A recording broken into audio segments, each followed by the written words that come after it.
Hey guys, welcome to PhoneRadar. This is Chetan and this is the Google's Nexus 6 made by Motorola, and this is one of the latest best smartphone available in the market, which could give a tough competition to the Galaxy Note 4 from Samsung, mainly because the processor is the same in both the devices and even the RAM is the same. So this one comes with the Qualcomm Snapdragon 805 processor, the latest best available right now in the market, and it has 3 GB of RAM along with Adreno 420 GPU. So that graphics processor is something that would give this the entire power that is needed to multitask, to play high-end games, and even use the device in any way you can. So this is one of the most powerful smartphones that I can say right now. And the Note 4 obviously was the best device for us, and it has its own reasons, the S Pen and the various factors such as camera. And the camera of this one isn't comparable to that of the Note 4. But in this video we are going to do the gaming review of the Nexus 6, and these are the games that I would play to show you what all how good the packaging is. So this is the Zombie Killer, Riptide GP2, Dead Trigger, and also the Asphalt 8. So these are the games that would use the high-end graphics and such, and that is where you can understand how good the graphics performance and how good the gaming on this device is. So before I start off, this is the battery percentage. It's on 37% right now. So we'll also check out how much battery is the device using up. Let's go into the battery. So this is how the device battery is. Approximately 14 hours is left based on the normal usage, where I'm not using even a SIM card, and it's only for the gaming, and we have only the Wi-Fi turned on right now.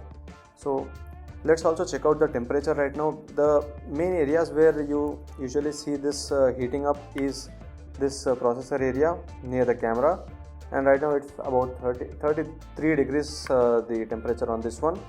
So after a gaming of about 15 to 20 minutes, we'll check out how the temperature changes. And it was always the Sony's Xperia series and HTC's latest Desire 820 that were getting heated up a lot. So we'll check out how much this gets heated up.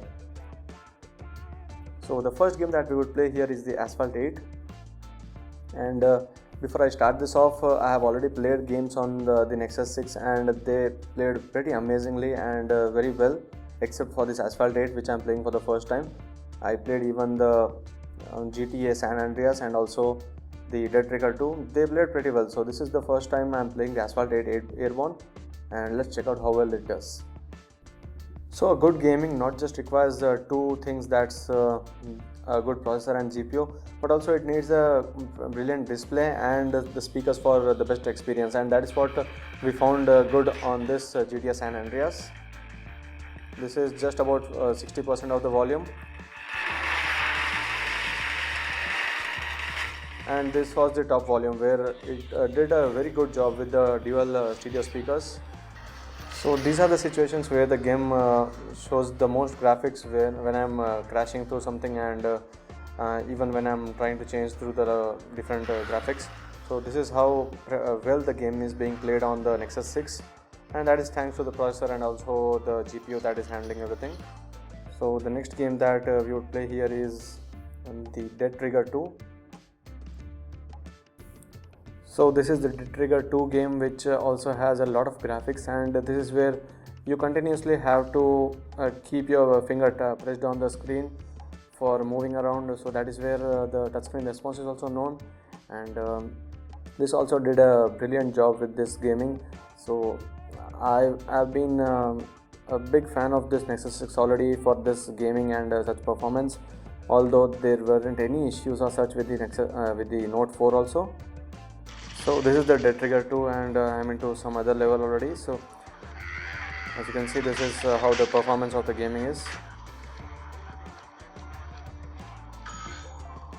What the hell is this? So you can see that the touch response is totally good, and there's no issues at all. I'm able to play the game pretty well. And it's not just with the touch response, this is how the performance is. There's no lags at all, there's no frame drops, everything is being done pretty well. And this was just about 50% of the game volume. The actual volume is very higher than this, and that is again how good the speakers of this smartphone are.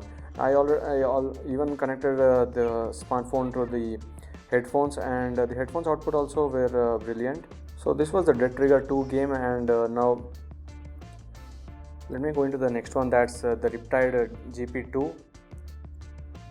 This is one such game which loads a lot of graphics, though it is a simple one and it just needs you to race around just like the Asphalt 8. But the graphics level on this are very high because of the way you move around very quickly and the way the graphics are being loaded. So now this is the Riptide GP2 game, and if you can see, there are a lot of graphics here. The way the speed is given here to the game, it does have to load a lot of graphics for the best experience, and that is being done here very wonderfully on the Riptide GP2. And the Nexus 6 again doesn't fail here, even here. And while playing, I do check the way it gets heated up on the back, but on the Nexus 6 that is not very much noticeable. It's pretty cold out there, and not the way the Sony Xperia series does get heated, and even the HTC Desire 820 got heated up. So this is quite fine with everything around. So this was the third game, and that is it.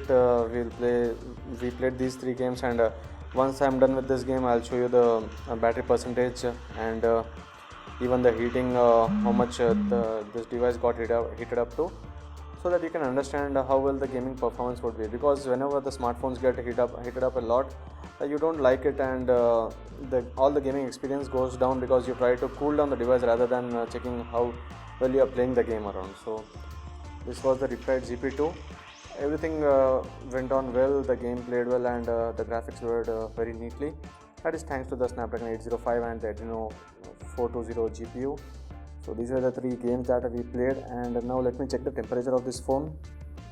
First of all, the battery of this device, it's come down to 31%, that's 6% in about 15 minutes or so. So the battery percentage won't be staying around a lot, and the battery would drain because of the 1440p display, that's a QHD Quad HD, and also the speakers. We had the speakers turned on, and that would get lower if you are alone and playing the game with the headphones on. So that is again another factor where the speakers are being used, so the battery gets lowered pretty quickly. Now let us check the temperature of this device.